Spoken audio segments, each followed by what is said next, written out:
Hey there, internet friends. Welcome to another episode of That D Plus Show.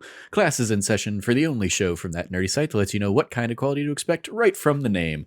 I'm your host, Trevor Starkey, and each week we dive into a different Disney Plus offering to discuss its history, how it holds up today, and our general impressions. If you like the show, we would love it if you like, subscribe, rate, review, share the podcast with your friends, all that fun stuff. Joining me this week, we have Cameron Abbott. How you doing, Cameron? Never trust a pirate. Never trust a pirate, indeed. Good life lessons for baby Grogu. Mm-hmm. I mean, 51-year-old Grogu or whatever it is. I think if you're like, once again, I think if your species lives to like 800 years old, like your spectrum of like learning or infantism, I think child, like the fact that he's called the child, Yeah. pre Grogu's name announcement, we've all just been calling him like baby, Yeah. because he's small, but like for a Yoda creature, he's probably like good height at this point. Yeah. Yoda he's still small. He's still small, but I think that's why he's still child, like the child. Yeah.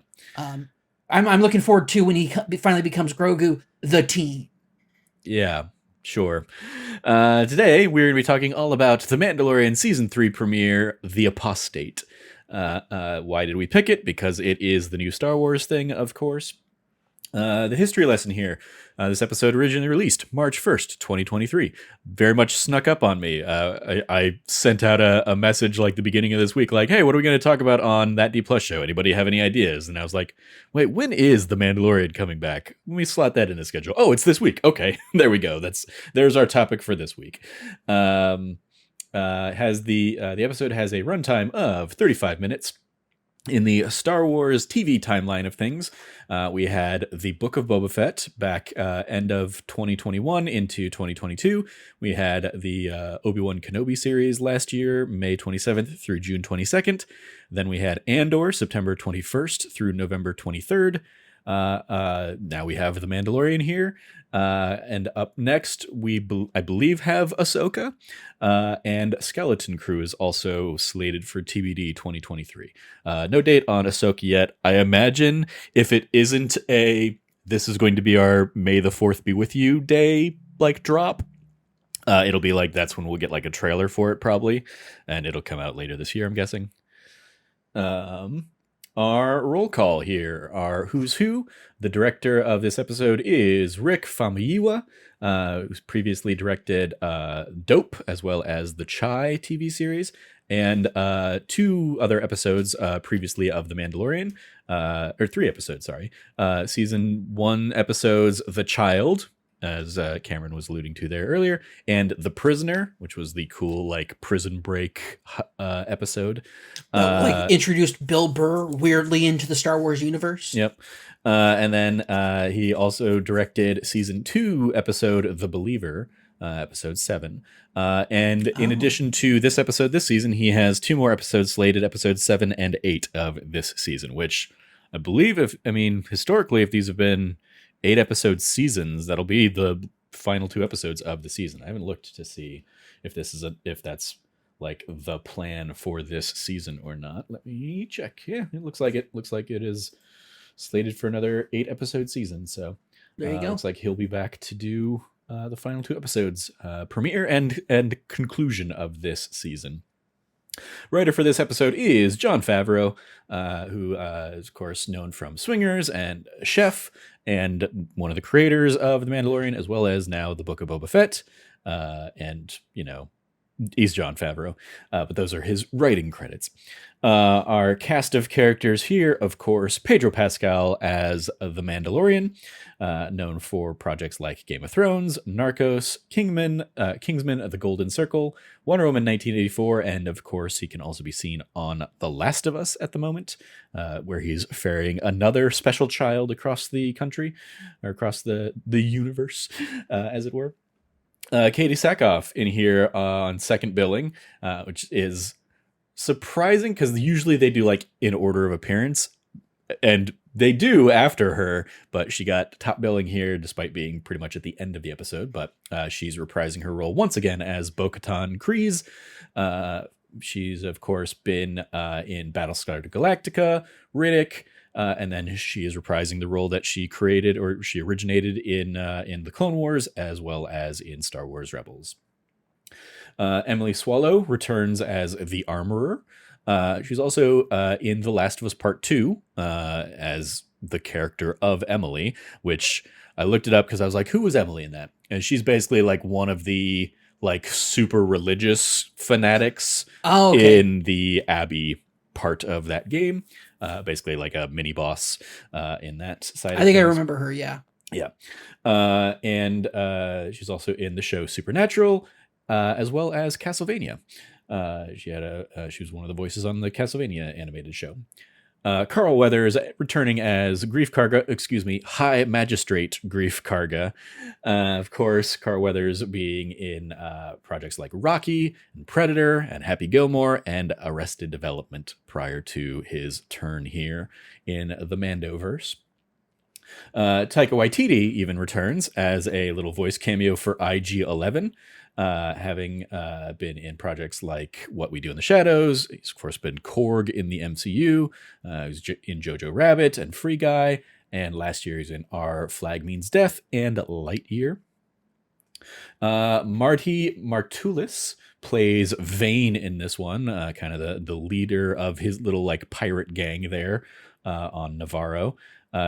His credits are basically like he seems to be kind of one of those like Monster of the Week baddies. He's been in projects like Sleepy Hollow. He's in a lot of episodes of Teen Wolf, but like as a lot of different characters.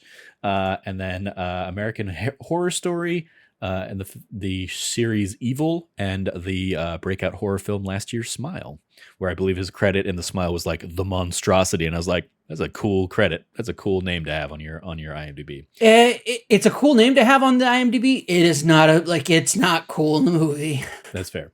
It's really bad. And then lastly, I pulled him in here, Nonso Onozi, playing Gorian Shard, the leader of the pirates that we get a brief glimpse at. I didn't know who he was until like I looked him up on IMDb. I was like, oh, that's Zaro Zone Daxos from Game of Thrones, a small but memorable character from like season 2, I think, of Game of Thrones or something like that. He's also in Conan the Barbarian, Cinderella, the absolutely atrocious Artemis Fowl movie that we watched a couple years ago. That movie sucks. Back in the beginning of the pandemic. He has been a voice in the Ted Lasso series as Sam Obasanya's father. I was like, oh, that's cool. And then his big thing recently has been the Netflix series Sweet Tooth, which is based on the DC property, not the Twisted Metal character. So yeah, shout out to that. Some trivia here. The shadowy figures, when they are traveling through hyperspace, are Purrgil, massive space whales that travel through space and have the ability to travel through hyperspace. This is the first time a Purrgil is seen in live action. When the Naboo N1 starfighter that Din is piloting is traveling through hyperspace, Grogu spots them in a blur of blue lights. These creatures were first introduced in Star Wars Rebels: The Call, which I believe is a season 2 episode. And the last time the Purrgil were seen in Star Wars was in the Rebels finale, when the Purrgil took Ezra Bridger and Grand Admiral Thrawn to never be seen again.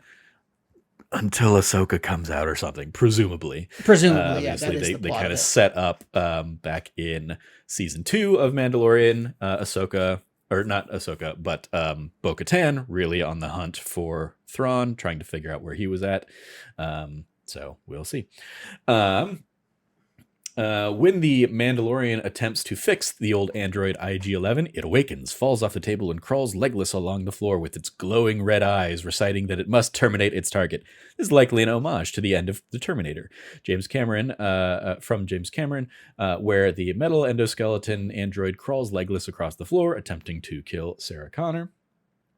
We have the little nod to Cara Dune having been written out of the show. Because she has been, quote, recruited by New Republic Special Forces. So that's how they got rid of her after all of her questionable, bullshitty politics. We have the return of the Anzellans from The Rise of Skywalker. No Babu Frick, which was what a lot of people thought when one of the trailers came out that showed they were back, but it is that species, and apparently they are just very adept droid smiths as a whole. And lastly, The young foundling that receives his helmet at the beginning of the episode is Ragnar, played by Wesley Kimmel, nephew to Jimmy Kimmel, the talk show host. Huh. Yeah.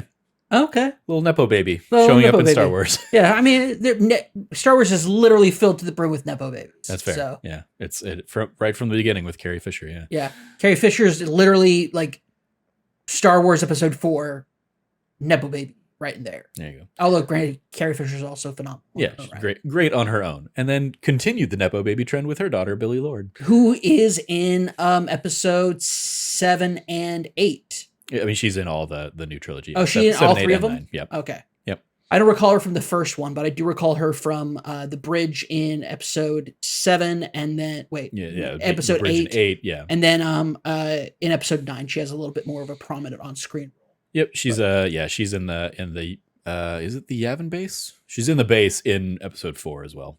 Or in the episode 7, rather. Sorry. Nice. Yeah. Anyway, Cameron, what did you think of the return to Mandalorian here? You know, as somebody who was not as poo-poo on the Book of Boba Fett as a lot of people were, I know a lot of people had a lot of problems with it. I think it had a lot of problems, but I don't really have problems with it having problems. That being said, I think The Mandalorian starts itself right off the bat by saying, hey, this is more in the... like, this is what you've kind of expected, like, been expecting from it, where we have a lot of the established Mandalorian characters. This is the Mandalorian show. This is not Book of Boba Fett Part 2. And I think they do a great job of establishing that as, like, this is definitely Din Djarin and Grogu's story. It is the story of them now having settled what their situations are as far as Grogu, like his quest to bring back Grogu / where's Grogu's going to end up being, and now it's with the Mandalorian. He's teaching him maybe not how to be a Mandalorian, but just survive in the galaxy. And I think that now it's just like it's his quest to find redemption, because weirdly, like this, like it's weird. The helmet being taken off thing is a weird thing. I think that's been the case from the beginning. Like, Mandalorians don't remove their helmets as just kind of like a weird thing. It's not all Mandalorian. It's this particular like cult of Mandalorians that he's a part of. Yeah. And I think looking back at it, it is like, cause it was the first episode Bryce Dallas Howard directed, where he takes off his helmet, and it's not like nobody could just like look through the window and see Din Djarin helmetless. But I think the sidestepping of that is that you do not take it off in the presence of another person. Yeah. And so when IG-88 takes it off of him, it's a droid, not a person. Mm-hmm. But 2, it's like she even says, if it's like not by accident or to like save your life, like it's prohibited. And I was like, okay, that adds a little bit more nuance to it. It's like, cause it's like, well, he had his helmet taken off it's like, that's not the point. The point is that when you have control over the situation, you don't remove your helmet, which he didn't do because he showed his face to Grogu, which I liked. That was his cardinal sin. I mean, well, he did it. He took it off for Grogu, and he took it off in that episode where they were trying to track down information, and they were in the like Imperial base or whatever, and he basically needed to have his face scanned. So he did take it off in that one. So I mean, he's taken his helmet off a couple times. They're really hyping up, and even in the welcome back to Mandalorian beginning little like catch up thing, that was really what they were stressing, was that he did take it off for Grogu, but yeah, he had also taken it off before and kind of, like, I think broken his vow. Well, I feel like that falls into the like they're like under like in the situation he was in, he had to show his face. I mean, I think you're extrapolating something that they didn't say. I mean, that's fair, yeah, but or at least I certainly don't remember that. Like, here's the little loopholes that you can have for this. It's when she goes in, and he goes in to see her, and she says, "Did you take your did you not remove your helmet for like?" And then she specifies like unless like there's some specific wording that the armorer uses to describe that situation, like to put that out there. Mm-hmm. But basically, I think it is because like if like something blows your mask Yeah. off or something If like your that. helmet gets like knocked out in battle or something like that, you're probably in the clear. Yeah, you're in the I was clear. expecting that to happen in the opening of this Same, episode. actually, where yeah. I saw like a couple people go flying, and I was like, "Are helmets going to go flying off?" And like we're going to see faces of people or whatever. I thought that might be the case, but I also remember like when the helmet gets put on, it like vacuum seals. Yeah. And so there's that whole thing. I think it's less of a like we never show our faces more than it is more of a like in that moment of weakness, Din did want Grogu to see his face before he left.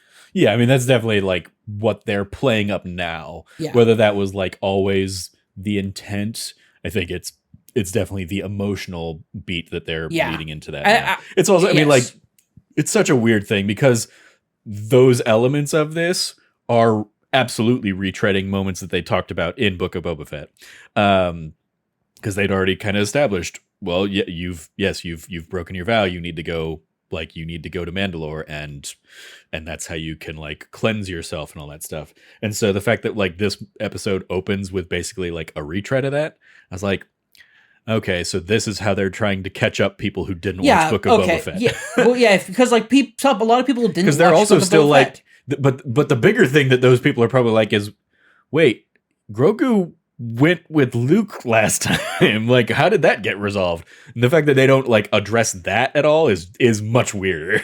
Yeah, I guess, and also like where Jin's new ship come from? Yeah, very true. Yes, also the new Naboo starfighter. Yeah, shout out to the N1 starfighter. Like his N1 starfighter is just the sickest thing ever. Yeah. Yeah, it was an interesting way to kick off this episode because I very much thought, I think a lot of people, I think it is very much structured for you to think this, that like, I thought we were seeing a flashback and we were seeing young Din being introduced into the fold.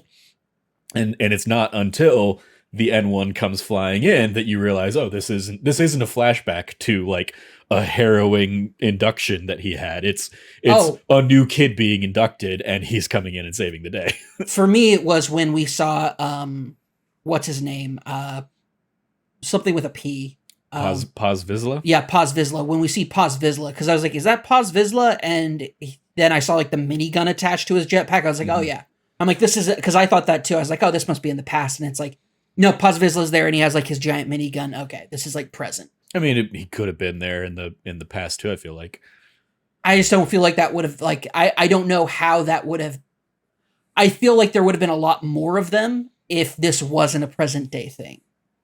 Because like I felt like there were a lot more. Anyway, this is me extrapolating after the fact. And, yeah, now you bring it up. I just think there's a lot that led me to be like very quickly, oh, I don't think this is the past. I think this is the present. Okay, because for me, it was very much like the last time we saw the Armorer and Paz Vizsla, it was just the two of them. They were off on their own little, like on that little space station in Book of Boba Fett where Mando found them and trained with the Darksaber a little bit, and that was where he kind of got exiled when Paz Vizsla tried to fight him for the Darksaber. And so yeah, it was like the bigger thing that led me to thinking it was a flashback was that there were so many Mandalorians with them.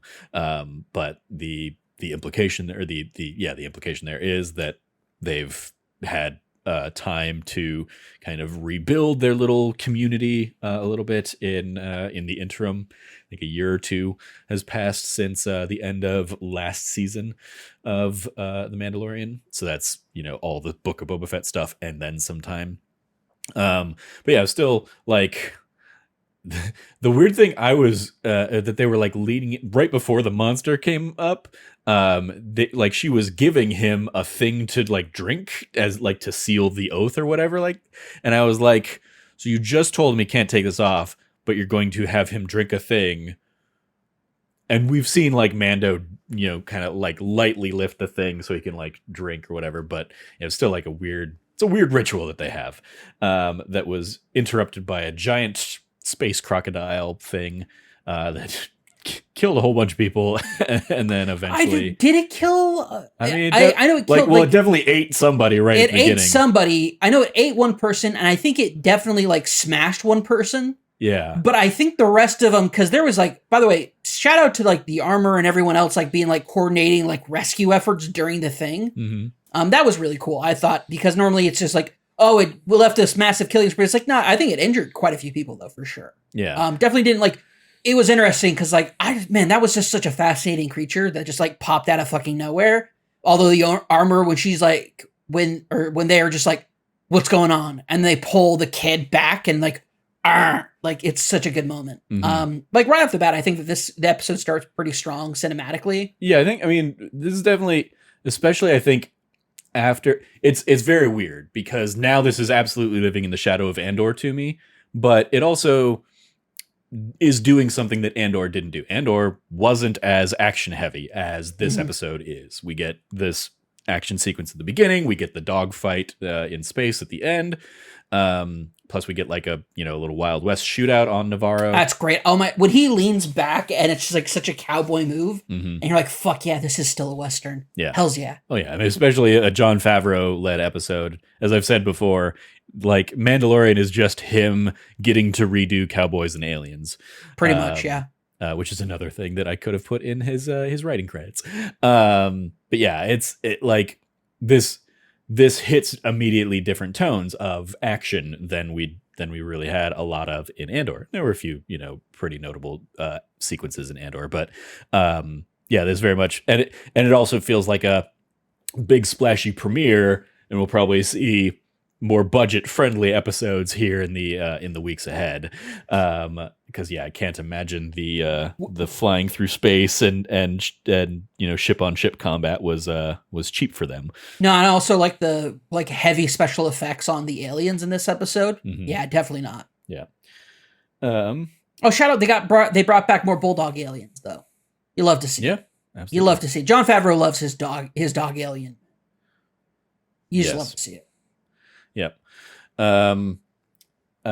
We get to go back to Navarro where we get to see like Grief and how he's flourishing, he's thriving these days.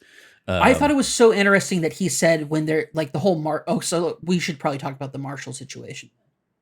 Sure. Or like the way they handled Cara Dune's Marshall. I mean, I highlighted that in the trivia. I don't know if you were. I was listening, but okay. I thought I was letting you do the trivia. Okay. I didn't want to interrupt.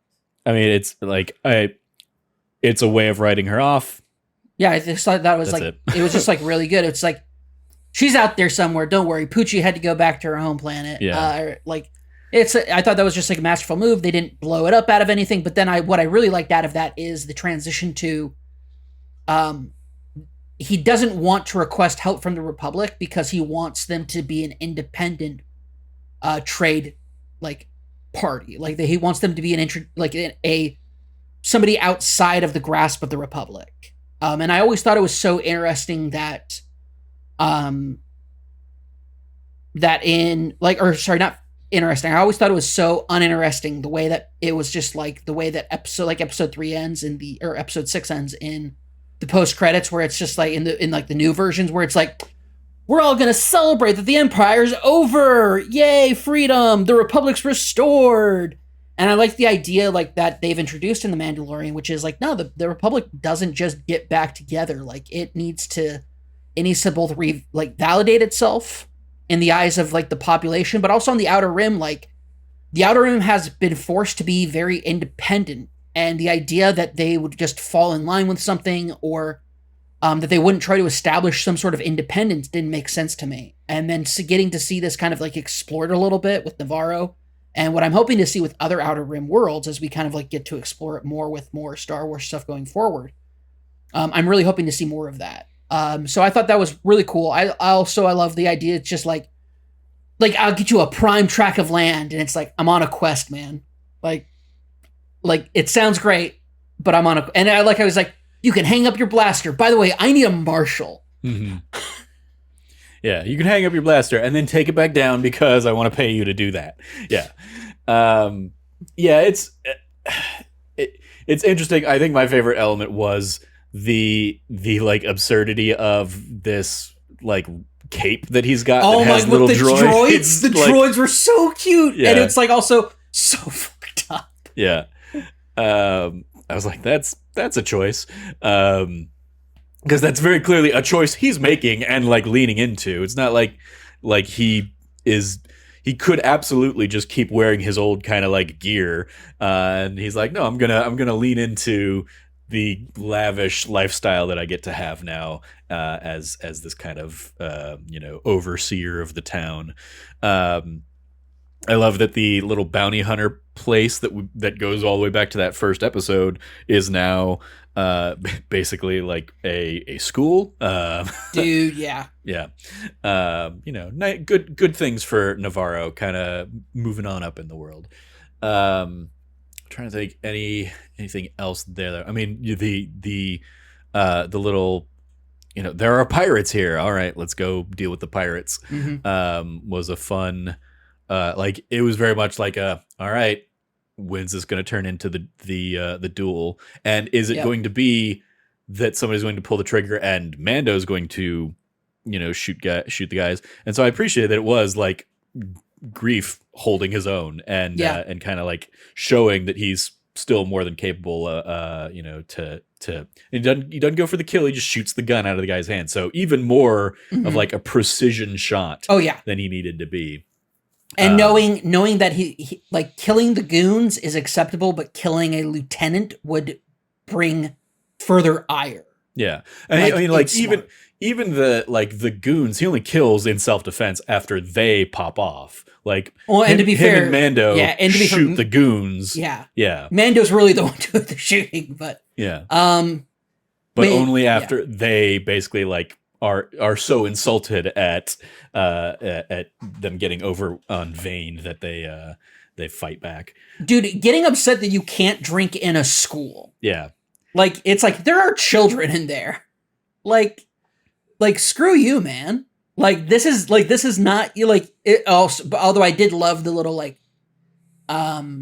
little callback to his very, very, very murky, shady past of like, you paid us for murder and mayhem behind those doors. And I'm like, oh yeah, that's right. Cause he would it's a callback. He was a scumbag. He was the bounty, like the head of the bounty guild or whatever. He's the one giving Mando those jobs in the beginning. He's the one that gave Mando to Grogu. Yeah.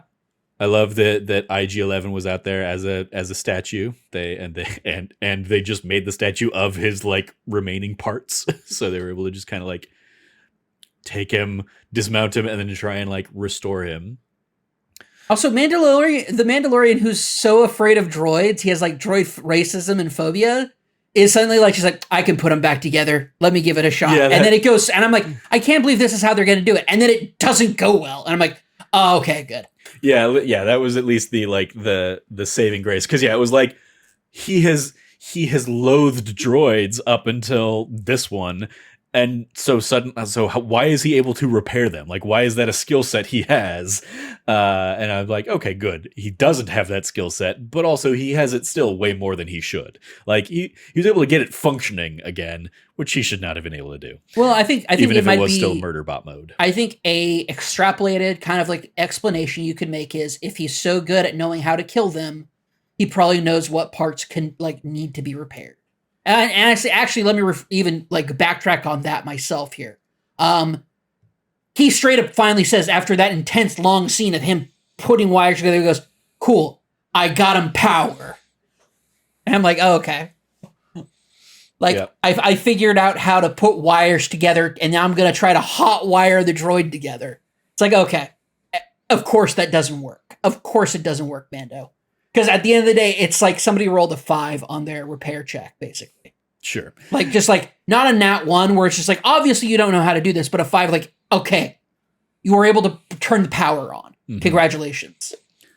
From there, we go off. Where do we go off? We get the dogfight in space. Oh, hell's yeah. That was so sick. Yeah. It was a lot of fun. As like, Din is trying to like show Grogu, here's the sensors on this thing, including there's the enemy proximity sensor. All right, let's do this. I appreciated that. That was a lot of fun, and yeah, it was like just fun, good action. and just like, yeah, single starfighter action. I feel like the only real space action we got in Andor, I feel, was the Stellan Skarsgård like evading the satellite ship and the handful of like fighters that got sent after him. So this was fun, just like throwback to Empire and the asteroid belt, and kind of playing hide and seek and outmaneuvering these guys in his much more nimble ship. Even going into the like, all right, like the showdown with the big cruiser ship that had Gorian Shard on it, a big old swamp thing guy, and basically being like, all right, I'm gonna leave, and just kind of bolts out of there. Lots of fun there. And then we go off to the Mandalorian, not Mandalore itself, but the planet near Mandalore, which also like we did get the we got the Anzellans back on the planet, with some absolutely great comedy between Carl Weathers and Pedro Pascal there, with Carl Weathers translating the stuff that was already translated. Oh my gosh, it was so good. Yeah. But it also like, this also led me to shout out to him saying, "Do you speak Huddies?" Yeah. It was very much I'm trying to figure out what Mando's plan is to get to Mandalore. Like, so he's trying to get IG-11 to act as a sensor and help like verify that the place is safe for like human life, I guess. My take of it was he needed somebody who he could trust to like make sure Grogu stays safe, was my take more on it. Like but he also needs somebody who won't have, like, if it is poisonous down there, or if they discover, like, the situation that they could be running into could lead to, okay, I need somebody who doesn't need to breathe like air. If it's toxic, he can survive. Yeah. I guess that's the thing with him. But also he needs a partner. And unfortunately, because somebody decided to go out and be couldn't stop being a transphobe on Twitter, he doesn't have a partner. Yeah.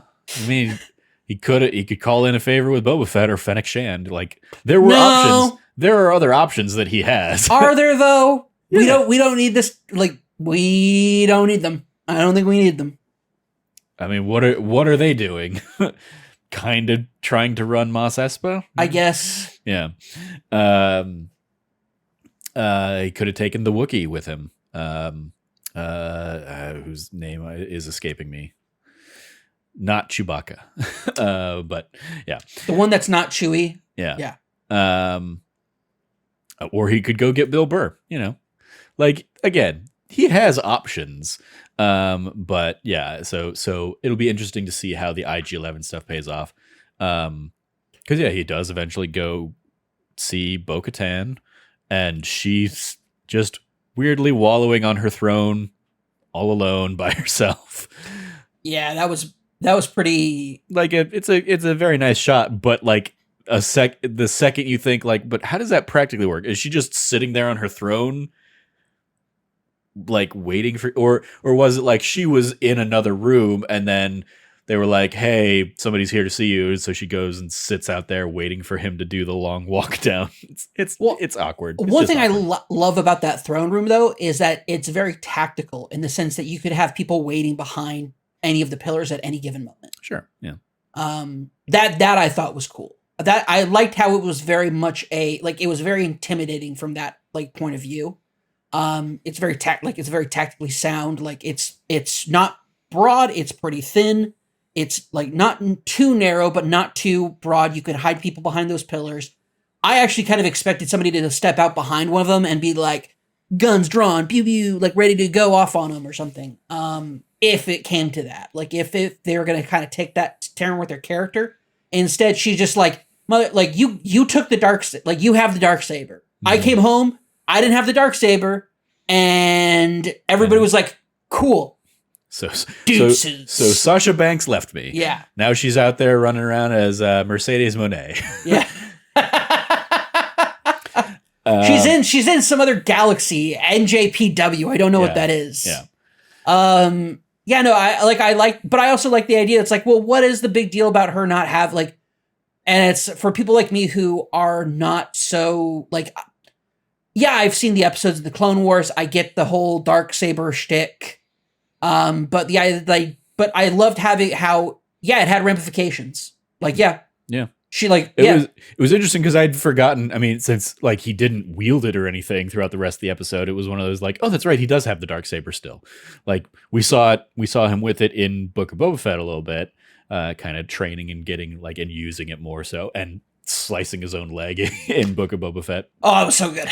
Because it's like, yeah, it turns out Jedis, they take a long time to train with these things. Yeah, it definitely strikes me as like setting up, okay, this is going to be about his redemption, and then also he's the one poised to take back Mandalore. Like he had per their own dogma, he's the one with the thing to do it. So maybe he'll go, like this will all be about like a pilgrimage for him to restore his own honor and then also the honor of Mandalore. I do think that is the overall theme of what they're going for. I think this season is probably going to be a season of him.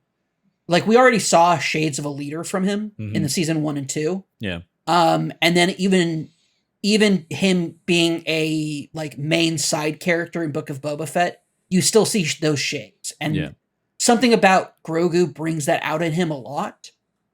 And I think that the idea, so at the end of season 1, he's told, now you are a clan, like now you are a clan of 2.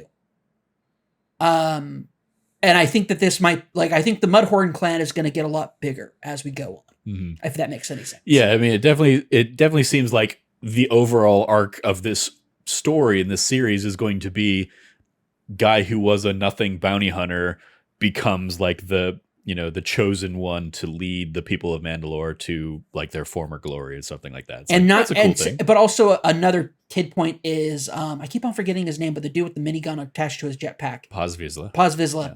He makes a point. He's like, the House Vizsla, like that's our saber. And I think that also speaks to also this historic tendency of leaning on the idea of like families and bloodlines, and him being a foundling. The fact that he literally is the like lowest nobody of the Mandalorian culture. He's part of a subcult even. But he's he was part of the same subcult that Paz Vizsla was. Yeah. So. Well, to my point though, it's not just that. It's like the idea that this is somebody who is like, so from the outside to the vast Mandalorian civilization, he's already like a weirdo outsider because he's part of the cult of the Watch. Right? Yeah. Yeah. So you have that. And then you have, in his own group, he's a foundling, and he's currently under exile until he's washes himself pure in the holy waters underneath the mines of Mandalore. Although this thing, I was like, what's the point of him going to Bo-Katan if she's not going to help him? And then he finds out the mines of Mandalore are under this, like where they're exactly at. Yeah. So that actually was like pretty much like actually like a really good head up, like getting that info. I mean, it strikes me as something that he should have or would have known. If the whole thing is like, this is what you need to do, like feels like you would need instructions on, okay, well, how do I go do that? But yeah. But the Watch was also exiled from Mandalore. The Watch was exiled, and they also didn't think they thought the entire surface, like they clearly haven't been back to Mandalore since the Purge, so they think the whole planet is burned basically. Yeah, either the planet is, we know that the planet is encased in glass or like a crystal. Apparently it's been poison bombed as well. Like they've scorched the earth on Mandalore is the idea. Yeah. And so now the bigger question is, okay, well, now has enough time, like, is the surface area level still poison?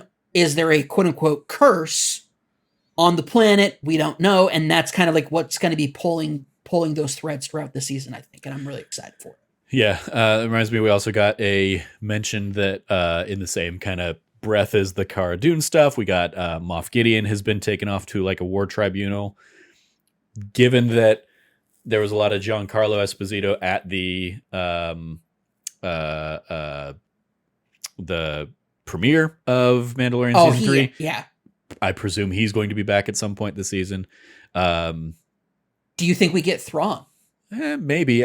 Or like, I feel like they're probably keeping Thrawn for Ahsoka, but maybe, yeah. I mean, I'm just so curious about, because for me, I didn't really think we were going to get Thrawn until we saw the space dragons in the hyperspace lane. Mm-hmm.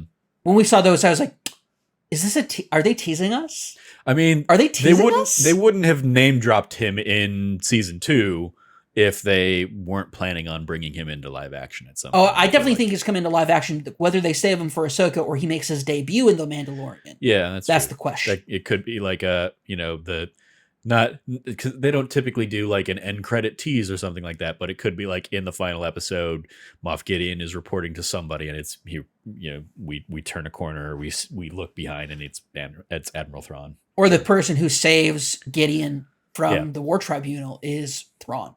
Yeah, true. There's awesome possibilities, but also it's important to remember that Ahsoka made her debut her debut in live action in The Mandalorian. The Mandalorian might be just a great vehicle to introduce other Star Wars properties going forward. In doing that, so or it'll give us another Book of Boba Fett. We'll see. Maybe it'll be a good Book of Boba Fett. Yeah, we'll see. Any other thoughts? Anything we haven't covered that you want to touch on? Honestly, Grogu. Grogu just continues to be the friggin' best. I love it when he's like just spinning on the chair, made to stop, and he goes, "Ooh, candy," and just like he's doing so much more forced stuff, and I'm loving it. I'm loving that he's like. Also, apparently, I was reading online that apparently he was training with Luke for like somewhere up to like 2 years. That's where it's the timeline is murky. They said basically this is taking place 2 years, 1.5 to 2 years after the end of season 2. So yeah, basically how long was he there during Book of Boba Fett versus when he left, and how long has he been out there with Mando, cruising around the world now? So yeah, it's kind of like I'm sure they'll eventually cement what that timeline looks like, but they haven't done it yet. So, also shout out to like the little scenes where you can kind of see the Beskar chain under his robe. I wasn't even looking for that. That's a good shout. Yeah, I'll have to check for that. Yeah, Grogu still fun. It's not that I'm like getting tired of the cute baby Yoda stuff, but it's very much like it's still more of the same note. And while it is a very charming and lovely note, I would like to see growth for Grogu in terms of like him being able to communicate with Din and whatnot. And also, what's his whole deal anyway? So I wonder if we'll see that this season as well. Did you like it when at the very beginning when it's clearly supposed to be like nighttime, Din's asleep, and so Grogu crawls down out of his like little his back capsule, and he gets into like Din's arms, and he like snuggles up in there, and they fall asleep together. Yeah. Yeah, that's what I'm saying. Very cute, very charming little one note, but it's still one note. I could hear this one note for the rest of my life, and I'd be happy. All right. Any final favorite moments or anything you want to give a shout out to before we dive into the report card? Yeah, Pedro Pascal, you are daddy. Thank you. Yep, he is indeed. All right, let's dive into the report card. We grade from A+ to F. What do you want to give Season 3, Episode 1, The Apostate, the return to The Mandalorian here, Cameron? I think it's a B+. I think that there's nothing really like, there's a lot of kind of, I think we bounce around quite a bit in this episode. And I think that's probably the worst part of it that keeps it from getting into A area is I never felt like we were in one place long enough. It felt like a very long series of like, go to this point, quest drop, done the quest, get the new quest to take you to the new place, do that, do this, to the new place. Like I felt there was a little too much of that. I would like to see them. Don't get me wrong. I don't want you sticking around Tatooine for like full 8 episodes. They're going back to Tatooine at some point to get to talk to Amy Sedaris and maybe get some droid help or something like that.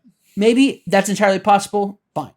My whole thing is like, I'm like, we don't need to spend all these episodes in like a single place, but also bouncing around 3 or 4 different locations in a single episode is a bit much. Yeah. So. Yeah, I think this series works well when it's like doing kind of the like, all right, here's the one thing this episode is about.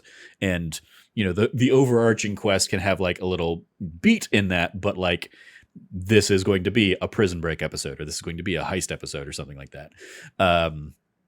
And I will say, like, for me, I probably lean a little towards B myself, but it's also, am I now grading on a curve because Andor was so good? Yeah. And this isn't Andor. Like, it's very much like okay, this, I need to reset my expectations for what a Star Wars show is, because this is very much in line with what The Mandalorian has been. But I like just want it to be so much better now that we've had Andor. So, I'll give it a B for me.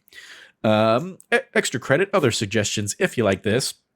Interesting little lineup here. We have The Bad Batch, which is, of course, the other ongoing Star Wars series right now. And we have the aforementioned Andor.